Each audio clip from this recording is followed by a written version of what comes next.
ইব্রাহিম নবী শুধু নামাজই পড়েন নাই, বরং নিজের সন্তানকে কুরবানি করলে যদি আমার আল্লাহ খুশি হয়, তো আল্লাহর খুশির জন্য নিজের সন্তানকে বিসর্জন দিতে রাজি আছেন। অথচ এই অভাগা মুসলমান আমি আর আপনি, আমরা আল্লাহকে খুশি করার জন্য দোকানের শাটারটা নামিয়ে আল্লাহর ঘরে যেতে আমরা কুণ্ঠিত বোধ করি। কথা বলে ঠিক কিনা? তাহলে আমাদের জান্নাতে যাওয়া কি কিসমতে হবে ভাই? আল্লাহ খুশির জন্য যদি আপনি কুরবানি না করতে পারেন, আল্লাহ খুশির জন্য যদি আপনি দোকানদারে বন্ধ না করতে পারেন, আল্লাহকে খুশির জন্য যদি মাঠের কাজ বন্ধ না করতে পারেন, আল্লাহকে খুশির জন্য যদি আপনার ব্যবসাকে বন্ধ না করতে পারেন, আল্লাহকে খুশি করার জন্য যদি চায়ের দোকান না ছাড়তে পারেন আযানের সময়, আল্লাহ পাক রব্বুল আলামিন কোরআনুল কারীমের মধ্যে জানিয়ে দেন, বান্দারে তোমার ভাগ্যে আমার জান্নাত আর হলো না। আল্লাহর জন্য যে সব কিছুকে ত্যাগ করতে পারে তাকে বলা হয় খলিল। আর আল্লাহ পাক রব্বুল আলামিন যাকে সব কিছু ঢেলে দেন সেই বন্ধুর নাম হচ্ছে হাবিব। আমাদের নবী হচ্ছে হাবিবুল্লাহ।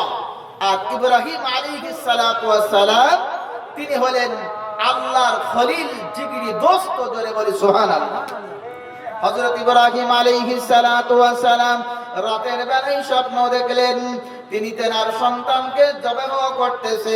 সকালবেলা উঠে সন্তানকে জিজ্ঞাসা করে, ও আমার কলিজা টুকরা সন্তান।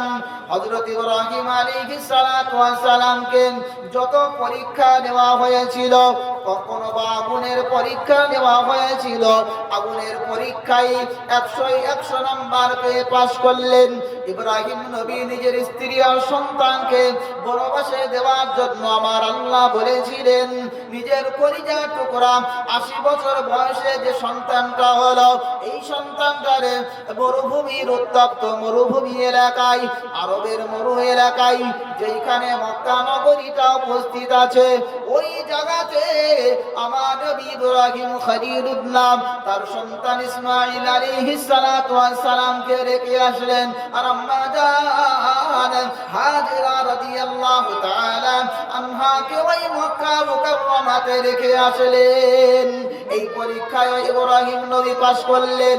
সবচাইতে বড় পরীক্ষা যেটা নেওয়া হলো, ইব্রাহিম আলাইহিস সালাতু ওয়াস সালাম তাকে পরীক্ষা করা হলো।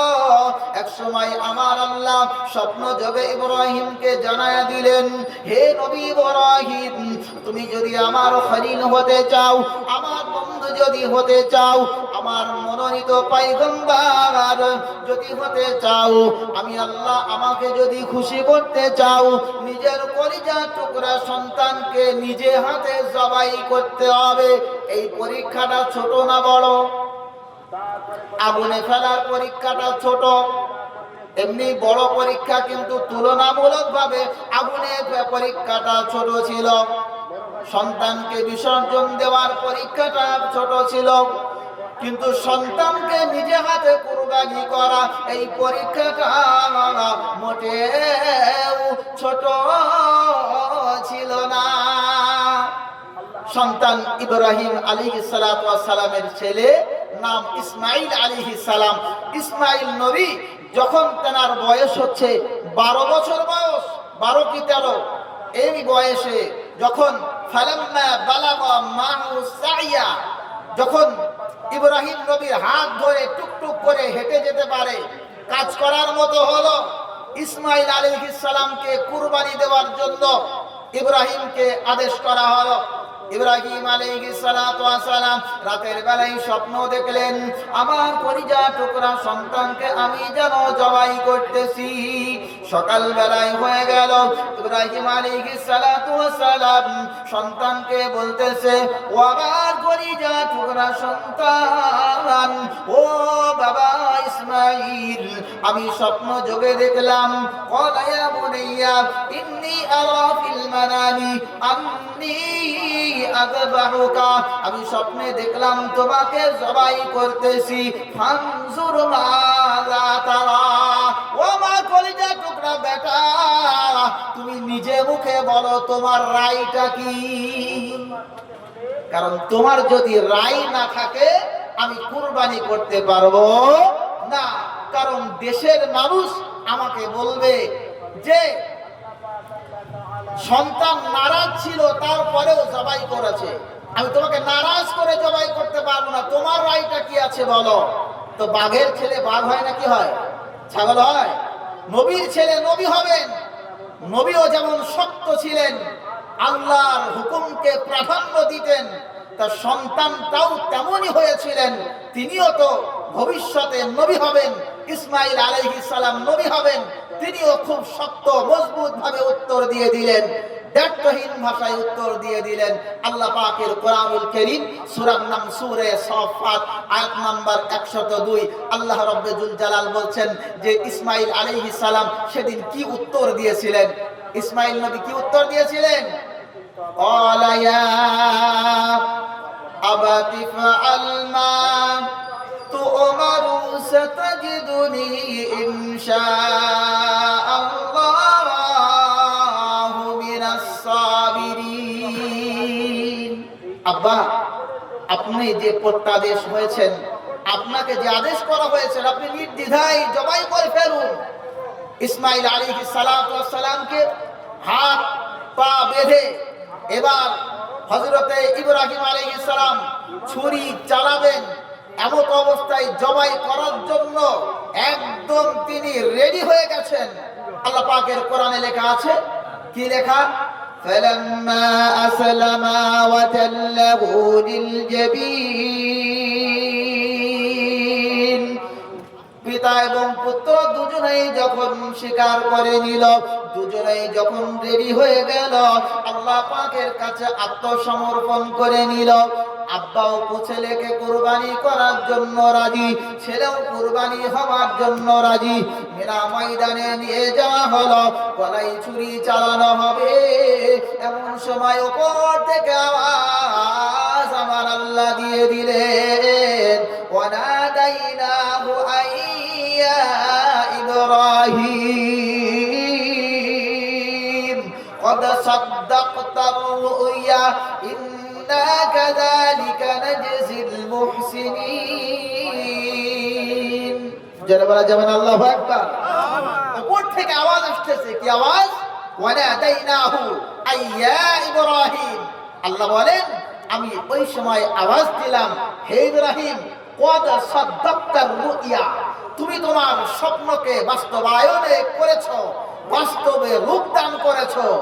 ইন্না কাযালিকা নাজজিল মুহসিনিন, তুমি তোমার স্বপ্নকে বাস্তবে পরিণত করেছো, সন্তানকে জবাই করার জন্য রেডি হয়ে গেছো।